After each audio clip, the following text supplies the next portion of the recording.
Sword Art Online Progressive Book 1 Written by Reki Kawahara Chapter 4 Aria on a Starless Night.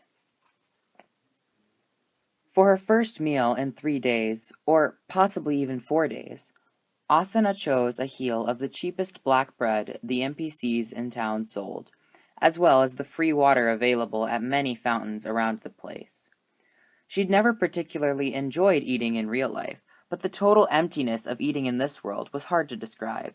No matter how gorgeous the feast might appear, not a single grain of sugar or salt reached her real body. It seemed to her that they should have eliminated the concept of hunger and fullness altogether, but the virtual body craved food at least 3 times a day. And the pangs did not disappear unless virtual food was eaten. She'd learned how to shut out the feeling of hunger through sheer willpower while lurking in the dungeon, but there was no hiding the need once back in town. As an act of protest, she always chose the cheapest possible option, but it made her angry, in a way that even the rough black bread, eaten a scrap at a time, actually tasted pretty good. Asuna was sitting on a simple wooden bench next to the fountain square at the center of Talbania, chewing away at her bread, with her hood pulled down low. For only costing a single coal, the bread was fairly large. Just as she'd finished half of it, "Pretty good, isn't it?" came a voice from her right. Her fingers stopped in the act of ripping another piece free, and she threw a sharp glare in that direction. It was the man she'd just left behind at the town entrance a few minutes ago, the black-haired swordsman in the gray coat. The meddlesome stranger who'd somehow transported her unconscious body outside of the dungeon, keeping her journey going when it should have ended. Her cheeks suddenly grew hot at the thought. After all of her bold statements about dying, not only was she alive, but he'd seen her chowing down on a meal. Her entire being was racked with shame, and she froze with the crescent of bread in her hands, uncertain of how to respond.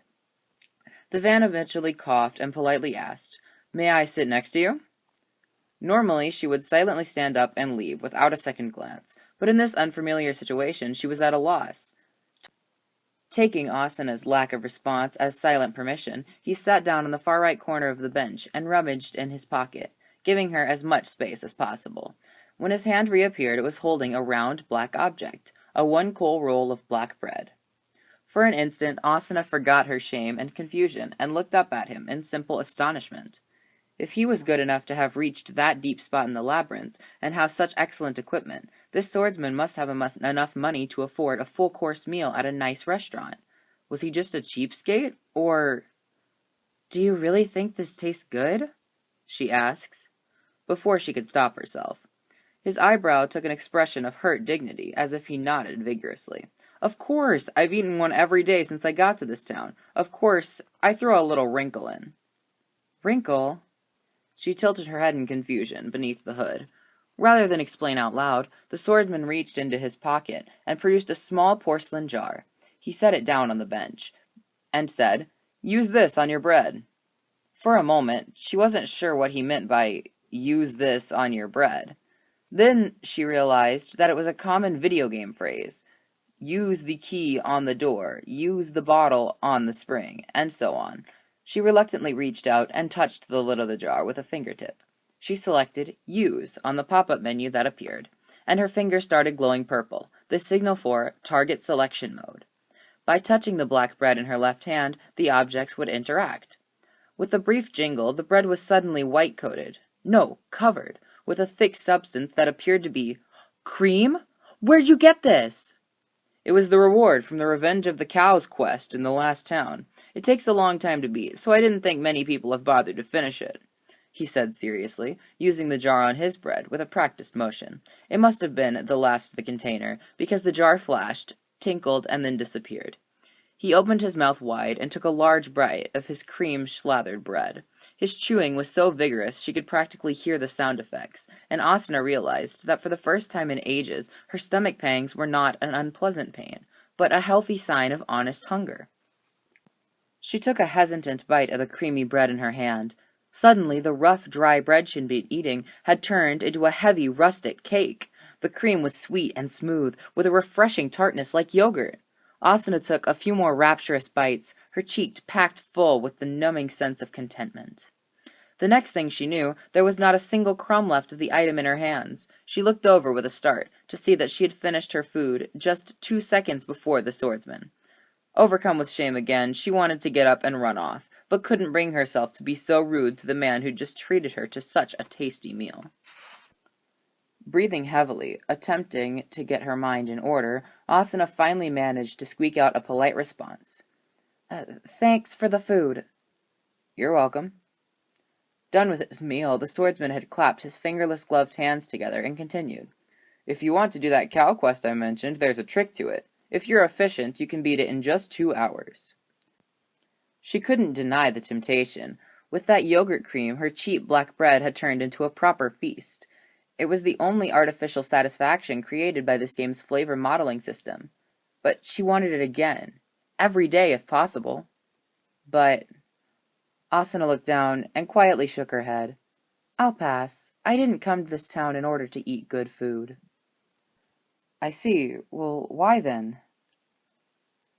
While the swordsman's voice wasn't particularly melodious, there was a boyish inflection to it that was not displeasing to her ears in the least. It was perhaps this feature that had led her to speak what was on her mind, something she hadn't done with anyone else in this world. So that I can be myself. If I was going to just hide back in the first city and waste away, I'd rather be myself until the very last moment, even if it means dying at the hands of a monster. I don't want to let this game beat me. I won't let it happen. The 15 years of Asuna Yuki's life had been a long series of battles. It started with the entrance exams to kindergarten, and followed with an endless succession of tests, big and small. She'd beaten them all. Losing in a single instance would mean that her life was no longer of any worth, and she'd successfully shattered all the pressure that was very start. But after 15 years of winning, this test, Sword Art Online, would likely be the end of her. It was too mysterious to her. A culture steeped in foreign and unfamiliar rules, and it was not the kind of battle that could be won alone. Its only means of victory was in the reaching of the top of the giant floating castle, a full 100 floors above, and beating the final enemy. But a month after the start of the game, 1/15 of the players were already gone, and most of them were experienced in the ways of these things. The forces left behind were too weak, and the path ahead was very, very long. As though this faucet holding her innermost feelings had been opened in the tiniest bit, the words trickled drop by drop out of her mouth. The confession came in fragments, pieces of logic that didn't add up to full sentences, but the black-haired swordsman sat and listened in silence. When Asuna's voice had died away in the evening breeze, he finally spoke. I'm sorry. A few seconds later, Asuna skeptically wondered why he would say that. She'd only met him today. He had no reason to apologize to her. She peered to her right and saw that he was hunched over on the bench, his elbows on his knees. His lips shifted, and more faint words reached her ears.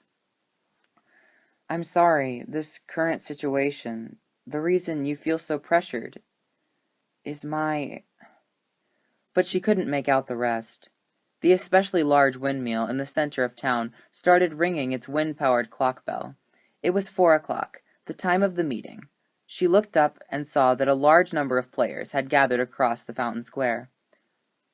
Let's go. You invited me to this meeting after all, Asuna said. Getting to her feet, he nodded and slowly rose. What was he going to say?